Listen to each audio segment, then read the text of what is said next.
तो हम बात कर रहे थे सोम में। सोम में भी एसएफडी और बीएमडी, एसएफडी और बीएमडी, ठीक है। उससे पहले हम आप सब लोगों को, जो नए लोग सब्सक्राइब किए हैं, अपने तरफ से बहुत बहुत धन्यवाद बोलना चाह रहे हैं। थैंक यू जो नए सब्सक्राइबर आए हैं, जिन्होंने हमारे वीडियोस को पसंद किया है और वो हमारे चैनल को सब्सक्राइब किए हैं, ठीक है। जो भी नए कमर्स हैं उनको thank you, very very thank you. और हम सोम की बात कर रहे थे पिछले क्लास में, सोम की एसएफडी बीएमडी में। तो अब हम कुछ साइन कन्वेंशंस की बात कर चुके थे, साइन कन्वेंशंस की हम बात कर चुके थे। अब कुछ इंपॉर्टेंट पॉइंट्स हैं जिनको हम याद करेंगे अपने exam oriented point of view से, ठीक है। Exam oriented point of view में क्या कहना चाह रहे हैं, जैसे मैं यहाँ पे लिखता हूँ, फिर उसके बाद मैं समझाता हूँ। तो मैंने यहाँ पे एक पॉइंट लिखा हुआ है, if there is no vertical load between two concentrated point load, if there is no vertical load between two concentrated point load, then shear force will remain constant. तब shear force क्या होगा, remain constant होगा, hence the shear force diagram will drawn horizontal, ठीक।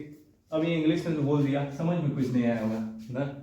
तो यहाँ कहने का मतलब ये है, if there is no vertical load between two concentrated point load, समझ लो ये बीम है, समझ लो क्या ये बीम है ही, ये बीम है, ठीक। यहाँ से सपोर्ट रिएक्शन दिया गया है, ठीक, सपोर्ट रिएक्शन है। जितनी बीटेक सेमेस्टर दे रहे हो ना मैकेनिकल वाले, ठीक, इस चीज़ को बहुत ध्यान समझना है, ठीक है। एसएफडी बीएमडी तभी बना पाओगे एग्जाम के पॉइंट ऑफ व्यू से।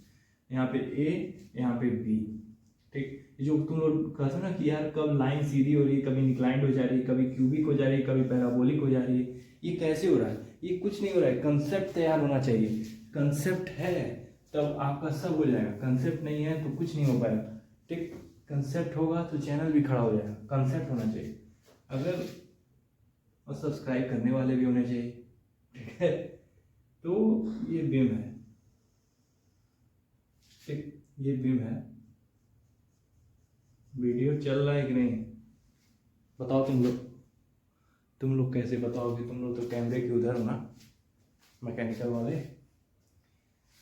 और जितने जेई वाले हैं कंसेप्ट क्वेश्चन बनेंगे, हैवी न्यूमेरिकल्स जेई के एग्जाम में नहीं आएगा, ठीक, कंसेप्चुअल क्वेश्चन आएंगे, ध्यान देना इस concept. If there is no vertical load between two concentrated point load, then shear force will remain constant. Shear force constant रहेगा कैसे? अगर यहाँ पे एक लोड है W और यहाँ भी एक लोड है W, ठीक, यहाँ 1 मीटर, ये भी 1 मीटर, इन दो के बीच में, और ये भी 1 मीटर है, ठीक।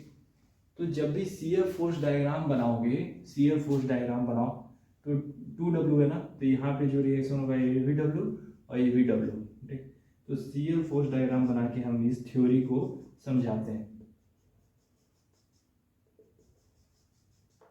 शियर फोर्स डायग्राम बनाए, ये ऊपर की तरफ है ना पॉजिटिव, ये गया, ठीक, W गया।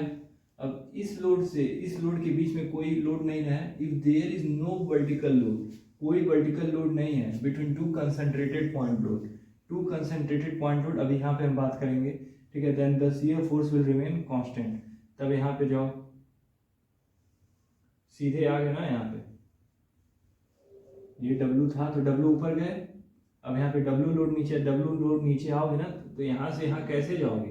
तो वही कह रहा है कि दो कंसंट्रेटेड पॉइंट लोड के बीच में अगर कोई तीसरा लोड नहीं है तो आपका जो शियर फोर्स डायग्राम होगा वो हॉरिजॉन्टल ड्रॉ हो जाएगा। क्या हो जाएगा? हॉरिजॉन्टल ड्रॉ हो जाएगा, और आप W नीचे आ गए, ठीक है। तो इसी को कह रहा है, if there is no vertical load between two concentrated point load, if there is no vertical load between two concentric point load, then shear force will remain constant। अब यहाँ पे देखो AW नीचे आ रहा है ना, तो W नीचे आओ, ठीक है, AW, ठीक।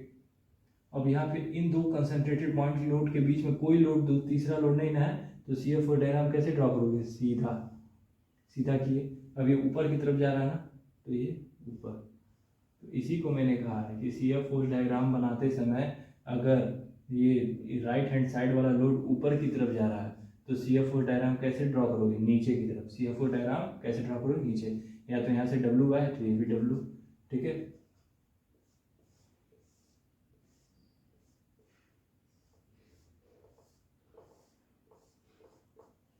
समझिए, तो यही लिखा हुआ है, if there is no vertical load between two concentrated point load, if there is no, video चल रही है कि नहीं? ठीक है, चल रही है। If there is no vertical load between two concentrated point load, then the shear force will remain constant. Shear force will remain constant and the line drawn is horizontal. And the line drawn is horizontal. In presence of concentrated point, if there is no vertical load between two concentrated point load, then shear force will remain constant. Hence, shear force diagram consists of horizontal line between two concentrated point load. ठीक है, English में मैंने बांट दिया, हिंदी में मैंने समझा दिया, बीम बना के मैंने दिखा दिया, मेरा काम हो गया पूरा। अब यहाँ से जितने बीटेक वाले हो ना, जिनकी 2-2.5 महीने के बाद लगने वाली क्या एग्जाम, बैक नहीं लगेगी। SFD BMD बस पढ़ के चले जाना, बस SFD BMD पढ़ के चले गए, सेमेस्टर निकल गया, 30 नंबर पा गए। अब तो पता नहीं कितना हो गया, हम लोग के टाइम पे 30 नंबर था, 29 नंबर पा के लोग लटक गए हैं।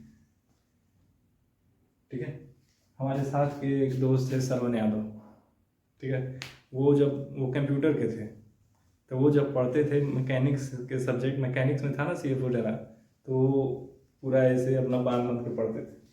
ठीक है, ऐसे उन्होंने मैकेनिक्स के सब्जेक्ट को निपटा दिया। और एक आध लोग कंप्यूटर के और दोस्त थे, वो लोग 29 नंबर पा के लटक गए।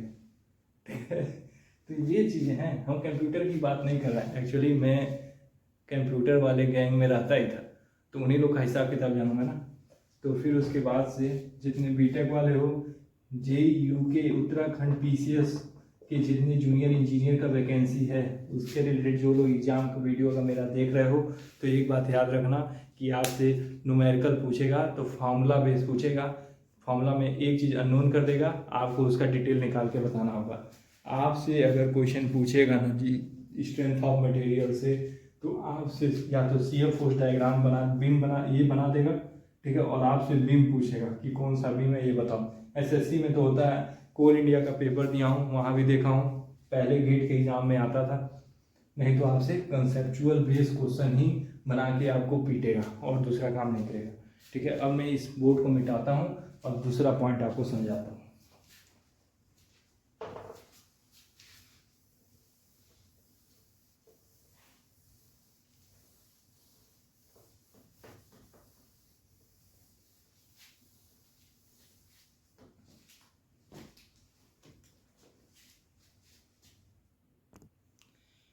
तो number of vertical lines in shear force diagram is equal to number of concentrated point load acting on the beam. ये क्या बता दिए, सीधी सीधी बात बता दिए।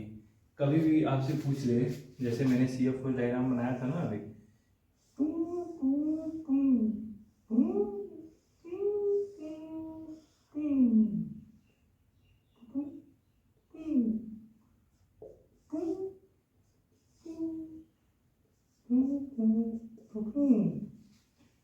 वीडियो चल रहा है कि नहीं?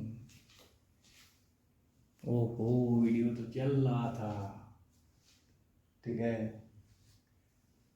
तो number of vertical lines in shear force diagram is equal to number of concentrated point load acting on the beam.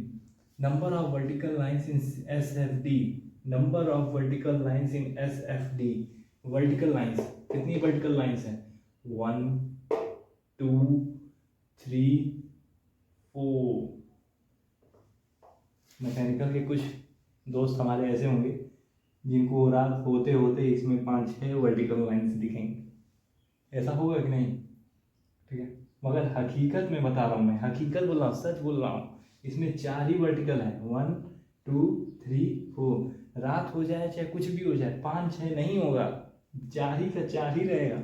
ठीक है, तो 4 वर्टिकल लाइंस हैं। तो number of vertical lines in shear force diagram is equal to number of concentrated point load acting on the beam, number of concentrated point load acting on the beam, number of concentrated point load acting on the beam. अब तो समझ में आ गया होगा जितने vertical lines हैं shear force diagram में, इसीलिए पहले मैंने शियर फोर्स डायग्राम बनाया। तो पिछला वाला जो क्वेश्चन समझाया वही आपको बता रहा हूँ, ठीक है। मोबाइल कहीं म्यूट तो नहीं होगा, मेरा साउंड रिकॉर्ड तो हो रहा होगा, लेट प्रिज्यूम।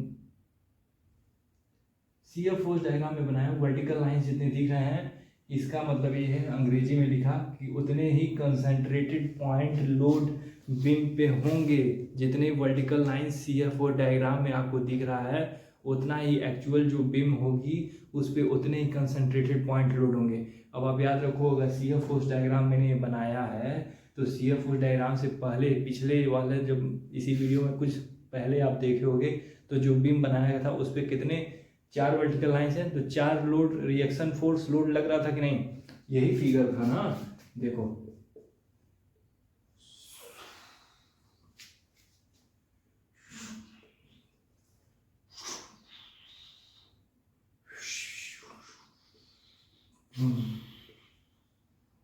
ये बड़े बड़े rockets A B C D हो गया, yes. Number of vertical lines in shear force diagram is equal to number of concentrated point load acting on the beam, ठीक है। ये है कंसेप्ट, बार बार बता रहा हूँ। जितने उत्तराखंड पीसीएस जूनियर इंजीनियर का एग्जाम देने जा रहे हो, जितने लोगों का ये सपना है भाई डिप्लोमा वाले ही सिर्फ अलाउड हो, ठीक है। Uttarakhand PCS UK PSC JE का एग्जाम होने वाला है, 2023 की वैकेंसी है। बीटेक वालों को नहीं ऐड किया है, सच बता रहे हैं। बीटेक वाले जो प्रिपरेशन कर रहे हैं ना, आप लोग के पास सबसे अच्छी अपॉर्चुनिटी है, ठीक है। स्ट्रेंथ ऑफ मटेरियल से क्वेश्चन भर भर के आपके सामने आएगा, और भी तमाम सब्जेक्ट से क्वेश्चन भर भर के आएगा, और हम भी तैयार हैं कंसेप्ट को समझाने के लिए। जो पेपर में क्वेश्चंस किस टॉपिक से बनते हैं वो सब समझाऊंगा, ठीक है। और आप डिप्लोमा वालों को ही सिर्फ अलाउ किया गया है पेपर देने के लिए। आप अपने आप को तैयार करके जाओ। 5-6 क्वेश्चन फंसेंगे शियर फोर्स डायग्राम से, 5-6 क्वेश्चन, ठीक है। तो यहाँ से कंसेप्ट को तैयार करो, जहाँ से तैयार करो।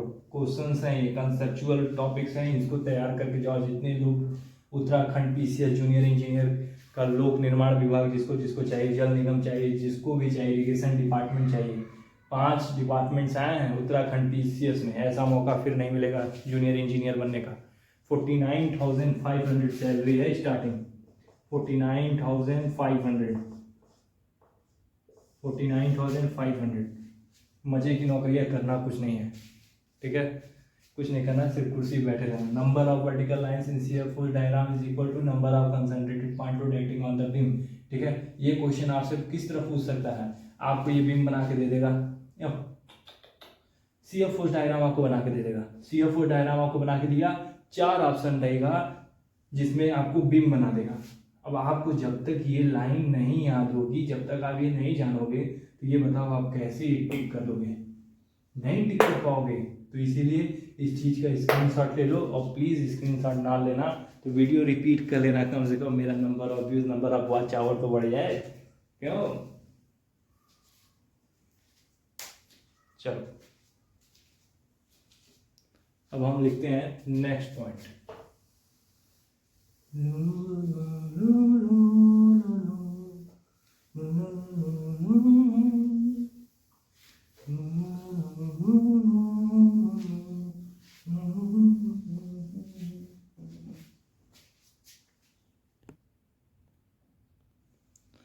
तो अब हम दूसरा पॉइंट पढ़ते हैं।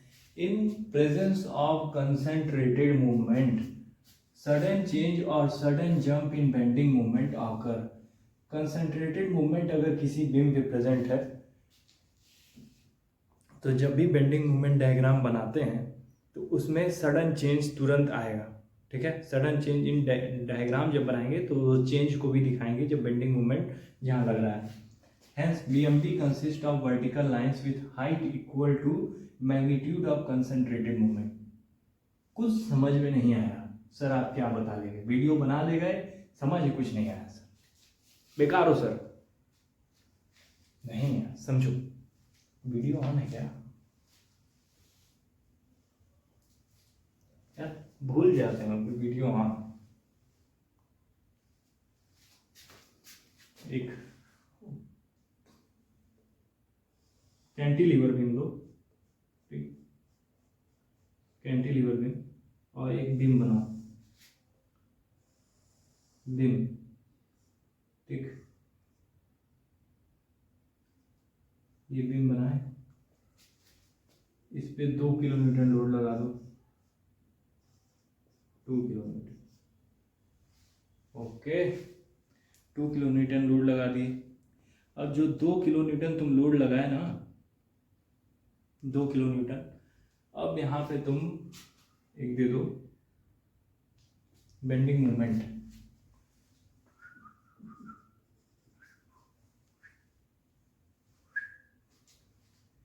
दो किलोन्यूटन मीटर का ही दे दो यार, ठीक। अब यहाँ पे तुमने ये दे दिया, ठीक। अब यहाँ पे एक बेंडिंग मोमेंट, जैसे ये बीम पे लोड आएगा, ये कुछ बीम ऐसे मूव करेगा, ठीक। तो जब ये ऐसे ही, जब हिंज ये फिक्स है, इस पे लोड आएगा, यहाँ पे तो एक फोर्स एक्सर्शन होगा ना, इसको मैं नीचे की तरफ दबा रहा हूँ, इसको मैं नीचे की तरफ दबा रहा हूँ, तो इस पे भी एक मोमेंट ले लो 14 किलो न्यूटन मीटर का, ठीक। अब इसका बेंडिंग मोमेंट डायग्राम डिजाइन करते हैं। BMD, JMD, D D, JMD, जय माता दी, ठीक है। ये 14 किलो न्यूटन ऐसे जा रहा है ना, anti clockwise, anti clockwise, left hand side anti clockwise. तो इसको बेंडिंग मोमेंट को जब डायग्राम बनाओगे तो यहाँ पे आप अपना एक लाइन नीचे की तरफ डाउन करो, क्योंकि left hand side anti clockwise, ACW, left hand side anti clockwise 14 kilo newton meter, ठीक है, 14 किलो न्यूटन मीटर। अब देखो यहाँ पे बीम को छोटा ही रखो, यहाँ पे एक लाइन ड्रॉ करना है, ठीक। अब यहाँ पे एक लोड आ रहा है, यहाँ पे देखो पहले एक मूवमेंट लगा हुआ है, पहले मूवमेंट पे ध्यान, 2 किलो न्यूटन मीटर का, ठीक।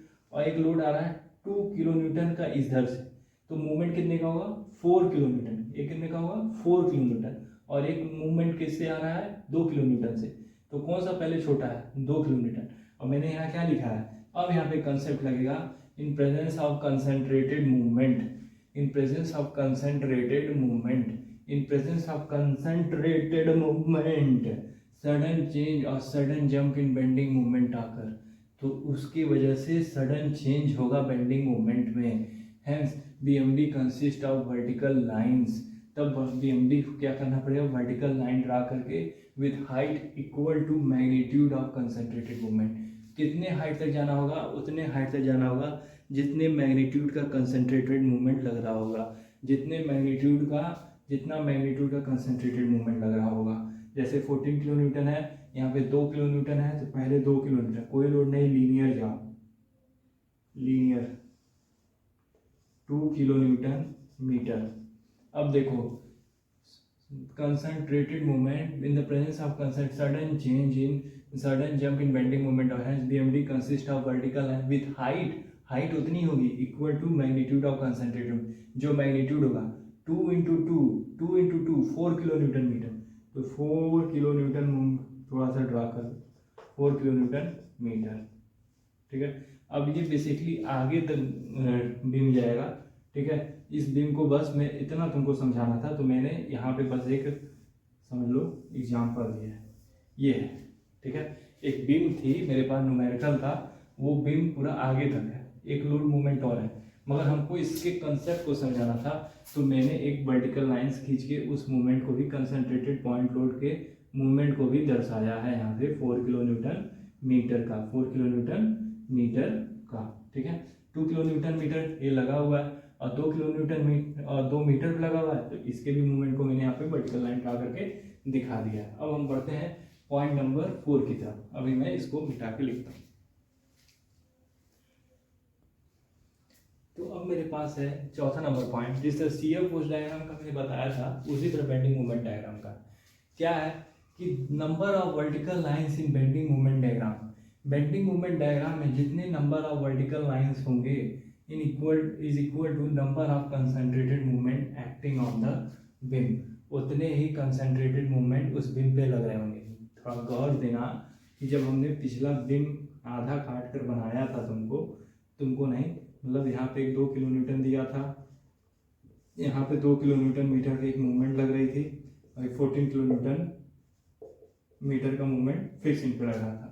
तो उसमें वर्टिकल लाइंस कितने थे, यहाँ पे आया था 1 2, ठीक, 1 2 3, ठीक है, वर्टिकल लाइंस, ठीक। तो ये जो दिखा रहा है बेंडिंग मूवमेंट 1 2, ठीक, 1 2 3 कहाँ से हो गया। Number of vertical lines in bending movement diagram is equal to number of concentrated movement. एक कंसंट्रेटेड मूवमेंट यहाँ पे है, ठीक, और एक मूवमेंट यहाँ पे है, ठीक। तो कितने नंबर ऑफ वर्टिकल लाइंस है 2, तो कितने कंसंट्रेटेड मूवमेंट उस बीम पे लग रहे होंगे 2, ठीक है। तो ये कंसेप्ट है, इसको तैयार करना है। हमने 4 कंसेप्ट बताया एसएफडी बीएमडी के, आपको इन चारों को याद करना है, ठीक है। और फिर उसके बाद आगे और भी कंसेप्ट्स हैं जिनको हम बारी बारी से पढ़ेंगे। आगे हम बढ़ेंगे तो वीडियो लॉन्ग हो जाएगा, थोड़ी बोरिंग हो जाएगी, मगर जितने उत्तराखंड पीसीएस का एग्जाम देने वाले हो जेई जूनियर इंजीनियर का, प्लीज़ 4 कंसेप्ट है, उस 4 कंसेप्ट को आप पढ़ना जरूर। सारे के सारे डिप्लोमा वाले ही पेपर देने वाले हैं, एक बात याद रखना, बीटेक वाले नहीं है। डिप्लोमा वालों के लिए अच्छी अपॉर्चुनिटी है। ये स्ट्रेंथ ऑफ मटेरियल को मैंने शुरू किया है। स्ट्रेंथ ऑफ मटेरियल के इंपॉर्टेंट टॉपिक्स के क्वेश्चंस बनाएंगे जिस पे जेई में पेपर बनते हैं, ठीक है। तो आप यहाँ से अपना पूरा फ़ायदा उठा सकते हो। बीटेक वालों का सेमेस्टर चल रहा है भाई, तुमको सेमेस्टर निकालना है। हम धीरे धीरे बारी से हर किसी का काम करेंगे। एक विकास पटेल जी हैं, आपको बहुत बहुत थैंक यू, आपने कमेंट करके हमें इस चीज़ के लिए मोटिवेट किया, ठीक है। उनको मेरा कंटेंट अच्छा लगा है, एक बार फिर से आपको थैंक यू। और हम पूरी तरीके से कोशिश करेंगे कि एसएफडी बीएमडी के कोई भी फील्ड को छोड़ा ना जाए, सारे कंसेप्ट्स को यहाँ पे समझा दिया जाए, एसएफडी बीएमडी ड्रा करके दिखा दिया जाए। कंसंट्रेटेड पॉइंट लोड हो गया, अब हम यूनिफॉर्मली डिस्ट्रीब्यूटेड लोड की तरफ वेरी करेंगे, चलेंगे, फिर यूनिफॉर्मली वेरिंग लोड की तरफ चलेंगे। इस बारी से हर कंसेप्ट को सीखेंगे। आरपीएससी राजस्थान पीसीएस में मैकेनिकल की 12 सीटें हैं, ठीक। तो मैकेनिकल की 12 सीटें हैं, तो आपके लिए भी एक अच्छी अपॉर्चुनिटी है। एसएफडी बीएमडीज को जो कंसेप्ट आपके छूट रहे हैं, जो क्लियर नहीं हो पा रहे हैं या लास्ट टाइम में जो रिवीजन करना है, वीडियो ज़्यादा लॉन्ग नहीं कर रहा है, वीडियो छोटे ही हैं, आप आराम से स्पीड को बढ़ा के आप इस चीज़ को कवर कर सकते हैं, ठीक है। फिर मिलेंगे नेक्स्ट वीडियो में, तब तक के लिए गुड बाय।